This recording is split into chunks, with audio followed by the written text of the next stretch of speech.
Hello दोस्तों, स्वागत है आप सभी का आपके अपने यूट्यूब चैनल ऑनलाइन स्टडी में। आज मैं लाई हूँ आप लोगों के लिए एक नया विषय जो कि है भूगोल।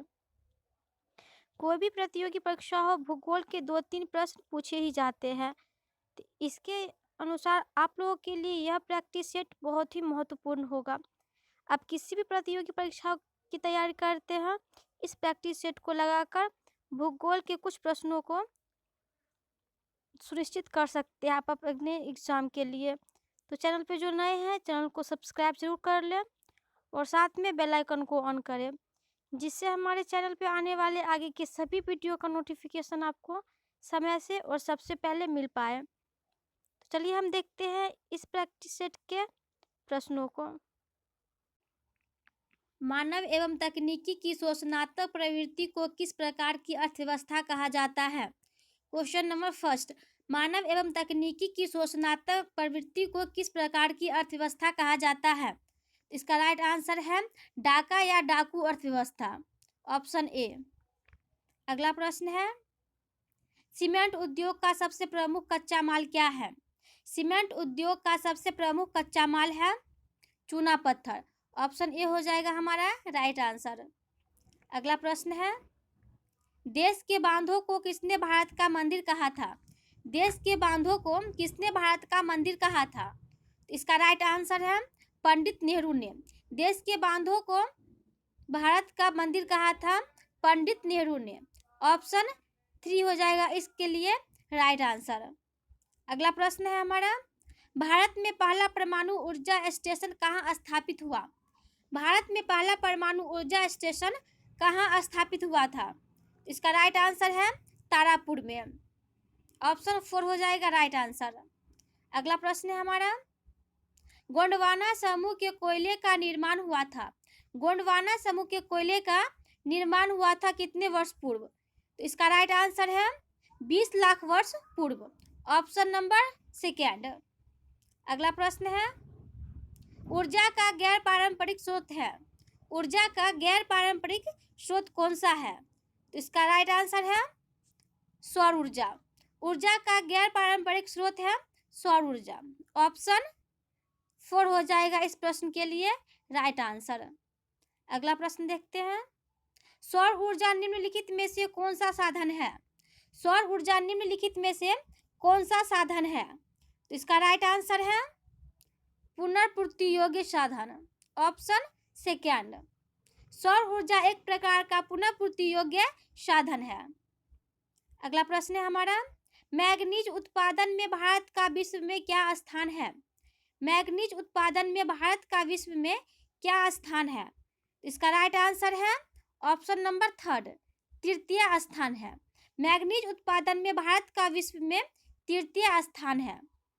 अगला प्रश्न है हमारा, 1 टन इस्पात बनाने में मैग्नीज का उपयोग होता है? 1 टन इस्पात बनाने में मैग्नीज का कितना उपयोग किया जाता है? तो इसका राइट आंसर है 10 किलोग्राम, ऑप्शन सेकेंड। 1 टन इस्पात बनाने में मैग्नीज का 10 किलोग्राम उपयोग किया जाता है। अगला प्रश्न है, एल्यूमिनियम बनाने में किस खनिज की आवश्यकता पड़ती है? एल्यूमिनियम बनाने में किस खनिज की आवश्यकता पड़ती है? तो इसका राइट आंसर है बॉक्साइट का। एल्यूमिनियम बनाने में बॉक्साइट खनिज की आवश्यकता पड़ती है। अगला प्रश्न है हमारा, देश में तांबे का कुल भंडार कितना है? देश में तांबे का कुल भंडार है 125 करोड़ टन, ऑप्शन सेकेंड। देश में तांबे का कुल भंडार है 125 करोड़ टन। अगला प्रश्न है, बिहार झारखंड में देश का कितना प्रतिशत अबरक का उत्पादन होता है? बिहार झारखंड में देश का कितना प्रतिशत अबरक का उत्पादन होता है? इसका राइट आंसर है 80%। 80% अबरक का उत्पादन बिहार एवं झारखंड राज्य में होता है। अगला प्रश्न है, निम्न प्राकृतिक संपदाओं में किसका भंडार सीमित है? इन 4 ऑप्शंस में से किस प्राकृतिक संपदा का भंडारण सीमित है? इसका राइट आंसर है कोयले का। कोयले का भंडार सीमित है। अगला प्रश्न है हमारा, यूरेनियम का प्रमुख उत्पादक स्थल है? यूरेनियम का प्रमुख उत्पादक स्थल कौन सा है? तो इसका राइट आंसर है जादूगोड़ा। यूरेनियम का प्रमुख उत्पादक स्थल है जादूगोड़ा। ऑप्शन 4 हो जाएगा राइट आंसर। अगला प्रश्न है, एशिया का सबसे बड़ा परमाणु विद्युत गृह है? एशिया का सबसे बड़ा परमाणु विद्युत गृह कौन सा है?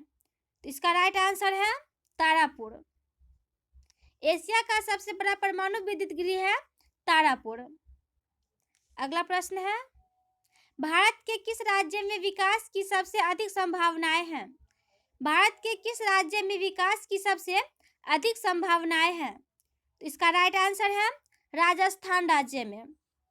भारत के राजस्थान राज्य में विकास की सबसे अधिक संभावनाएं हैं। अगला प्रश्न है, ज्वारीय एवं तरंग ऊर्जा उत्पादन हेतु भारत में अधिक अनुकूल परिस्थितियां कहाँ पाई जाती है? तो इसका राइट आंसर है खंबाड़ की खाड़ी में। ज्वारीय एवं तरंग ऊर्जा उत्पादन हेतु भारत में अधिक अनुकूल परिस्थितियां पाई जाती है खंबाड़ की खाड़ी में। अगला प्रश्न है हमारा, तारापुर परमाणु ऊर्जा केंद्र किस राज्य में है? तारापुर परमाणु ऊर्जा केंद्र किस राज्य में है? इसका राइट आंसर है महाराष्ट्र राज्य में। ऑप्शन 4 तारापुर परमाणु ऊर्जा केंद्र है महाराष्ट्र राज्य में। अगला प्रश्न है हमारा, भारत में सर्वाधिक क्षेत्र किस मिट्टी का विस्तार है? भारत में सर्वाधिक क्षेत्र पर किस मिट्टी का विस्तार है? इसका सही आंसर है जलोढ़ मिट्टी का। भारत में सर्वाधिक क्षेत्र पर विकास है जलोढ़ मिट्टी का या विस्तार है। अगला प्रश्न है, भारत में कोयले का सर्वप्रमुख उत्पादक राज्य है? भारत में कोयले का सर्वप्रमुख उत्पादक राज्य है। इसका राइट आंसर है पश्चिम बंगाल। Option A. अगला प्रश्न है हमारा, किसका कथन है संसाधन होते नहीं बनते हैं? किसने कहा था संसाधन होते नहीं बनते हैं? तो इसका सही आंसर है जिम्मरमैन ने। जिम्मरमैन का कथन था संसाधन होते नहीं बनते हैं। अगला प्रश्न है हमारा, प्राकृतिक गैस किस खनिज के साथ पाया जाता है? प्राकृतिक गैस किस खनिज के साथ पाया जाता है? तो इसका राइट आंसर है चूना पत्थर के साथ। ऑप्शन 3। अगला प्रश्न है हमारा, ताप विद्युत केंद्र का उदाहरण है? ताप विद्युत केंद्र का उदाहरण है। तो इसका राइट आंसर है बरौनी। ऑप्शन 2। अगला प्रश्न है हमारा, मैंग्रोव्स का सबसे अधिक विस्तार है? मैंग्रोव्स का सबसे अधिक विस्तार है। तो इसका राइट आंसर है सुंदरबन में। मैंग्रोव्स का सबसे अधिक विस्तार है सुंदरबन में। ऑप्शन 2 हो जाएगा हमारा यहाँ पे राइट आंसर। अगला प्रश्न है, टैक्सोल का उपयोग होता है? टैक्सोल का उपयोग होता है। तो इसका राइट आंसर है कैंसर के रोग में। टैक्सोल का उपयोग किया जाता है कैंसर के रोग में। ऑप्शन 1 हो जाएगा हमारा यहाँ पे राइट आंसर। अगला प्रश्न है, चरक का संबंध किस देश से था? चरक का संबंध किस देश से था? इसका राइट आंसर है भारत से। चरक का संबंध था भारत से। अगला प्रश्न है, बिहार में कितने प्रतिशत भौगोलिक क्षेत्र में वन का विस्तार है? बिहार में कितने प्रतिशत भौगोलिक क्षेत्र में वन का विस्तार है? तो इसका राइट आंसर है 7% क्षेत्र पर। बिहार में 7% क्षेत्र पर भौगोलिक क्षेत्र का विस्तार है, वन विस्तार।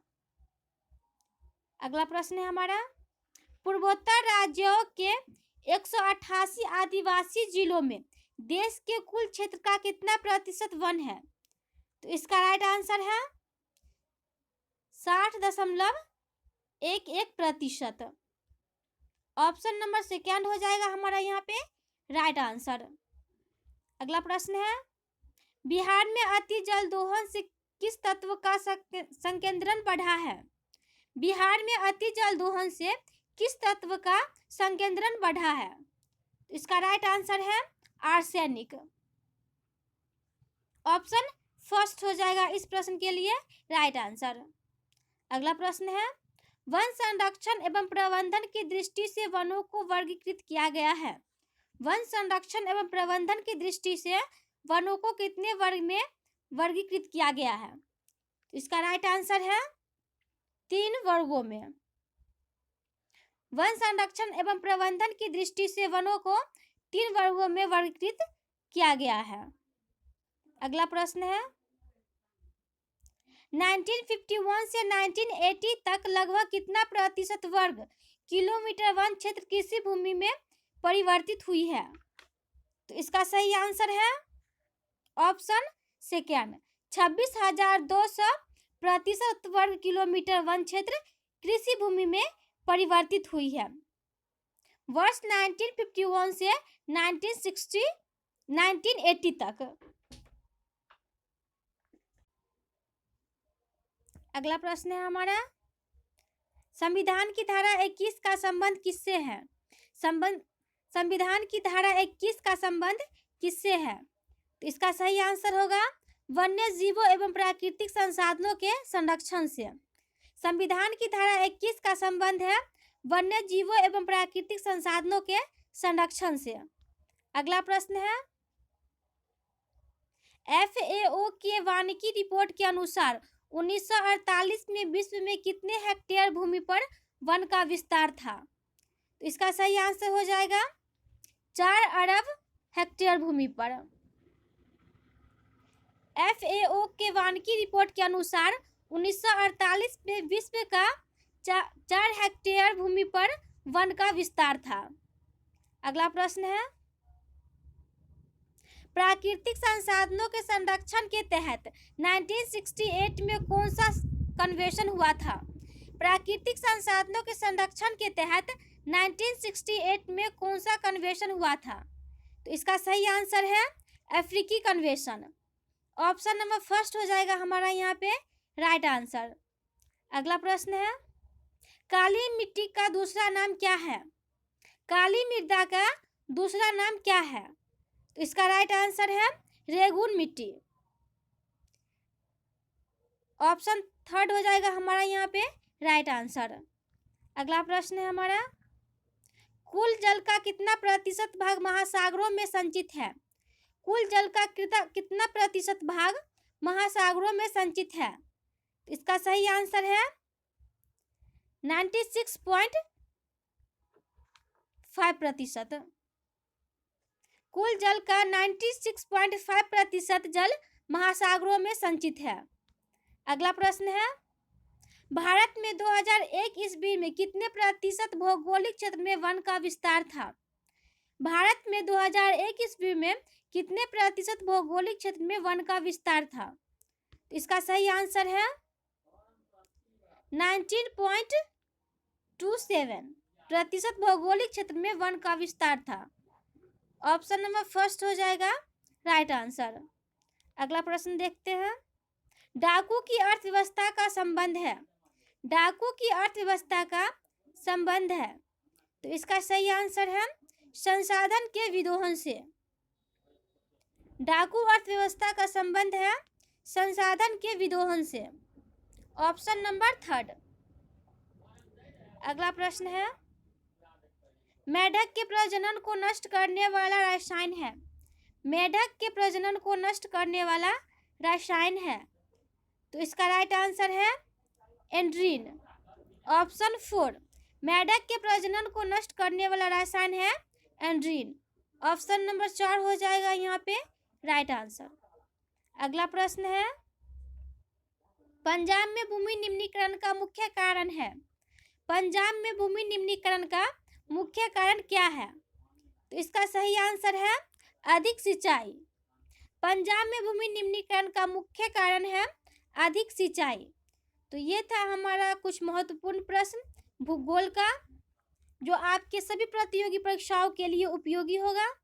चैनल पे जो नए हैं चैनल को सब्सक्राइब जरूर कर लें और साथ में बेल आइकन को ऑन करें जिससे हमारे चैनल पे आगे आने वाले सभी वीडियो का नोटिफिकेशन आपको सबसे पहले और समय पर मिल पाए। तो हम मिलते हैं आप लोगों से एक नए वीडियो के साथ एक कोई नए विषय के साथ।